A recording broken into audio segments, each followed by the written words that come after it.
Assalamualaikum warahmatullahi wabarakatuh. Kita kembali lagi belajar matematika, masih di KD 3.1. Kita lihat ini, kompetensi dasar 3.1, mendeskripsikan jarak dalam ruang antar titik, titik ke garis, dan titik ke bidang. 4.1-nya menentukan jarak dalam ruang antar titik, titik ke garis, dan titik ke bidang dalam ruang.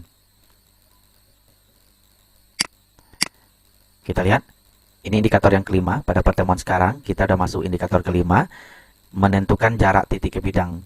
Pada pertemuan sebelumnya kita sudah membahas bagaimana cara menentukan jarak dari titik ke titik.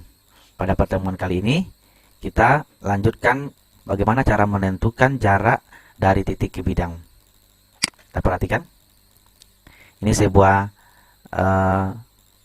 gambar yang bisa kita jadikan pelajaran bagaimana cara menentukan jarak titik ke bidang itu. Kita lihat ini ada tiang penyangga yang digunakan untuk menahan bidang ini. Jadi kira-kira berapa nanti panjang kayu yang dibutuhkan untuk menopang ini. Ini adalah salah satu penggunaan bagaimana menentukan jarak titik ke bidang supaya kita nanti dapat bisa menentukan panjang kayu yang kita gunakan. Di sini, apakah panjang minimal kayu penyangga tersebut menggunakan konsep jarak titik ke bidang? Iya, jawabannya iya. Jadi, pada kasus seperti ini, pada permasalahan seperti ini, nanti kita dapat gunakan panjang minimal kayu. Dapat kita menentukan panjang minimal kayu untuk menentukan atau menggunakan konsep jarak titik ke bidang. Sekarang kita lanjutkan, ayo memahami konsep, bagaimana konsep menentukan jarak titik ke bidang dalam bangun ruang ini. Nah, ini dia. Jarak titik dan bidang adalah panjang ruas garis terpendek yang menghubungkan antara titik dan bidang tersebut. Kita ilustrasikan seperti gambar ini. Ini ada titik P, sementara di sini ada bidang Q. Jadi titik Q adalah proyeksi P pada bidang Q. Pada bidang alfa ini ya. Di sini kebetulan titiknya titik P. Kita ulang lagi, titik Q ini adalah proyeksi P pada bidang alfa, pada bidang ini. Ini kita ambil aja salah satu titik yang mewakili jarak antara titik P terhadap bidang ini. Syaratnya apa? PQ ini atau garis yang menghubungkan titik P dengan satu titik di bidang alfa ini harus tegak lurus dengan bidang alfa tersebut. Artinya di sini jarak titik P ke bidang alfa adalah PQ itu sendiri. Dengan syarat ditarik garis lurus yang tegak lurus membentuk sudut 90 derajat. Oke, kita coba uji pemahaman kita dengan permasalahan seperti ini. Kubus ABCD EFGH dengan panjang rusuk 6 cm. Tentukan jarak antara A titik A ke bidang DCGH.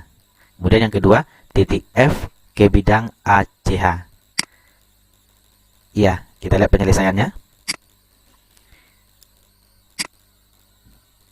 Yang pertama, kita bahas dulu jarak titik A ke bidang DCGH. Misalkan ini kubusnya, kubus ABCD EFGH. Berapa panjang jarak titik A ke bidang DCGH? Kita perhatikan bidang DCGH, bidang yang ada di bagian belakang ini, DCGH, ada bidang yang berada di belakang ini. Yang ditanyakan berapa jarak titik A ke bidang DCGH tersebut. Titik A kita perhatikan di sini. Kemudian kita hubungkan garis yang tegak lurus. Ingat tadi konsepnya adalah menghubungkan garis yang tegak lurus dari titik tersebut ke bidang yang ditanya. Kita perhatikan ini titik A ke bidang DCGH. Oleh karena itu proyeksi jarak titik A ke bidang DCGH itu adalah titik D. Oleh karena itu, kita langsung bisa menentukan bahwa jarak titik A ke bidang DCGH dapat diwakili oleh garis AD. Berapa panjang garis AD ini atau berapa jarak titik A ke titik D ini? Ini adalah panjangnya sama dengan rusuk kubus. Rusuk kubus kita adalah 6 cm. Oleh karena itu, jarak titik A ke bidang DCGH adalah garis terpendek yang tegak lurus adalah garis AD yang panjangnya adalah 6 cm. Oleh karena itu, dapat kita tentukan jarak titik A ke bidang DCGH ini adalah 6 cm. Kita lanjut yang kedua. Jarak titik F ke bidang ACH. Ini adalah sebuah kubus yang nanti menggambarkan bidang ACH ini. Kita disuruh menentukan jarak titik F ke bidang ACH ini. Untuk lebih pahamnya, kita coba melihat kubus berikut. Mari kita perhatikan kubus ABCDEFGH. Ini kubus ABCDEFGH. Kita coba membuat garis dari A ke C yang kita sebut dengan diagonal bidang, dari B ke D juga diagonal bidang, dari H ke F juga diagonal bidang. Selanjutnya kita akan menentukan jarak dari titik F ke bidang ACH. Langkah yang harus kita lakukan, menggambar bidang ACH-nya dulu. Kita coba menggambar bidang ACH. Oke, ini bidang ACH-nya. Kita putar sedikit kubusnya. Bidang ACH itu bidang yang berbentuk segitiga yang terdapat di dalam kubus. Ini dia.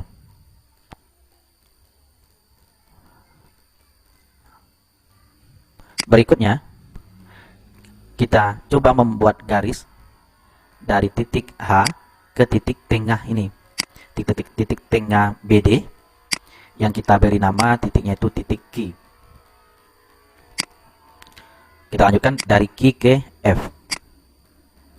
Kembali kita perhatikan, ada segitiga yang terbentuk HQF. Kita buat lagi bidangnya. Ini bidangnya HQF. Kita ganti warnanya dengan warna coklat. Kita putar lagi. Oke. Segitiga HQF itu adalah segitiga sama kaki, yang panjang QF sama dengan panjang QH. Jadi, untuk menentukan jarak dari titik F ke bidang ACH ini, yang harus kita lakukan adalah menarik garis yang tegak lurus dari titik F ini ke bidang ACH. Ini dia. Kita coba menarik garis tegak lurus dari F ke titik tengah QH ini.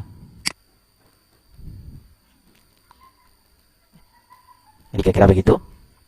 Selanjutnya, untuk menghitungnya, kita coba untuk mengeluarkan segitiga HQF ini.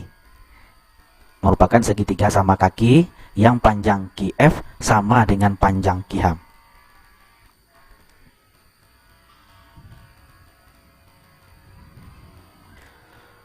Pada segitiga HQF itu ada sisi yang sudah diketahui. Misalnya HF ini adalah diagonal bidang. Sementara panjang QF yang sama dengan panjang QH belum diketahui. Untuk mencari panjang QF ini, kita manfaatkan atau kita gunakan segitiga QBF atau BFQ. Kita coba untuk mengeluarkan segitiga QBF untuk menentukan panjang QF. Nah, ini segitiga yang kita keluarkan dari bangun ruang tadi, yaitu segitiga BQF atau QFB. Dengan panjang BF-nya 6 cm dan panjang QB-nya itu adalah 3 cm, 3/2 cm, merupakan setengah dari diagonal bidang BD. Untuk menentukan jarak titik Q ke titik F yang sama dengan jarak titik H ke titik Q, karena merupakan segitiga sama kaki, maka dapat kita cari menggunakan rumus Pitagoras.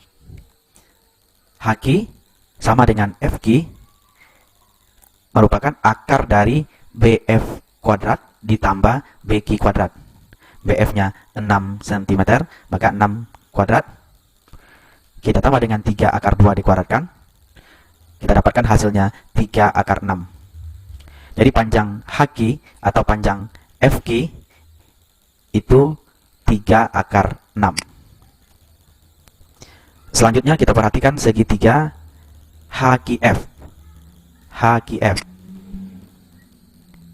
Segitiga HQF ini adalah segitiga sama kaki yang panjang HQ atau QH sama dengan panjang QF. Berapa panjang QF yang tadi? 3 akar 6. Maka panjang QH juga 3 akar 6. Oke. Jadi panjang masing-masing segitiga ini, panjang QH-nya 3 akar 6 dan QF juga 3 akar 6.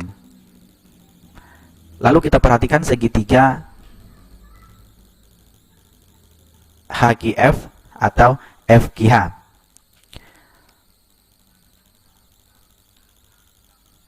Cos alfa HQ, untuk menghitung sudut ini kita gunakan aturan kosinus. Pada segitiga ini ketika tiga sisinya sudah diketahui, sudut belum diketahui, maka kita gunakan konsep atau rumus aturan kosinus. Jika tiga buah sisi diketahui, maka untuk menghitung nilai sudutnya atau kosinusnya, kita gunakan rumus HQ kuadrat tambah FQ kuadrat dikurang HF kuadrat. Masing-masing segitiganya ini sudah ada panjang sisinya. Dibagi dengan 2 kali HQ kali FQ. Kita substitusikan nilainya. 3 akar 6, HQ itu 3 akar 6 kuadrat tambah FQ 3 akar 6 kuadrat dikurang HF 6 akar 2. HF ini merupakan diagonal bidang yang panjangnya adalah rusuk akar 2 atau 6 akar 2. Dibagi dengan 2 kali HQ 3 akar 6 kali 3 akar 6 panjang FQ. Kita dapatkan nilai kosinusnya 54. Ini 3 akar 6 dikuadratkan 54 juga 54 dikurang 72 dibagi 108. Nilainya 1/3. Kosinus 1/3 kita dapatkan. Kemudian kita cari sinus sudutnya. Dengan rumus apa? Akar 1 kurang cos kuadrat alfa. Tinggal kita substitusi saja lagi. Nilainya sama dengan 1 dikurang, kosinusnya sudah ada, 1/3 kuadrat. Kita dapatkan hasilnya itu 2 akar 2/3. Perhatikan lagi segitiga FPQ. FPQ. Segitiga FPQ ini adalah segitiga siku-siku, yang siku-sikunya itu berada di P. Jarak dari titik F ke bidang ACH itu dapat kita wakili oleh garis FP. Ini dia. Proyeksinya itu adalah garis FP. Syaratnya apa? Jarak dari titik F ke bidang ACH harus tegak lurus. Makanya di sini jarak dari F ke P itu adalah tegak lurus atau membentuk sudut 90 derajat. Dia berbentuk segitiga siku-siku yang siku-sikunya berada di P. Kita gunakan lagi konsep sinus. Sinus alfa, misalkan alfanya di sini, kita gunakan sisi depan per sisi miring. Jadi ketika ditanya FP-nya itu, sinusnya itu kan FP per QF. Sinus alfa itu sisi depannya, berarti FP per sisi miringnya, QF. Sekarang ditanya FP-nya itu, kalau FP-nya ini ditanya, rumusnya berganti menjadi FQ kali sin alfa. Tinggal mensubstitusi lagi. FQ-nya sudah ada? Sudah. 3 akar 6. Sin alfanya sudah ada? Sudah. 2 akar 2/3. Tinggal kita kalikan 3 akar 6 kali 2 akar 2/3. Maka kita dapatkan panjang FQ adalah 4 akar 3. Jadi kesimpulan kita, FQ itu adalah jarak dari titik F ke titik ACH atau garis yang mewakili jarak titik F ke bidang ACH. Berapa panjang dari titik F ke bidang ACH? 4 akar 3. Demikian pertemuan kita atau materi kita pada indikator yang ke-5 ini.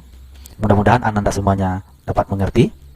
Kita akhiri dengan mengucapkan hamdalah. Alhamdulillahirabbil alamin. Assalamualaikum warahmatullahi wabarakatuh.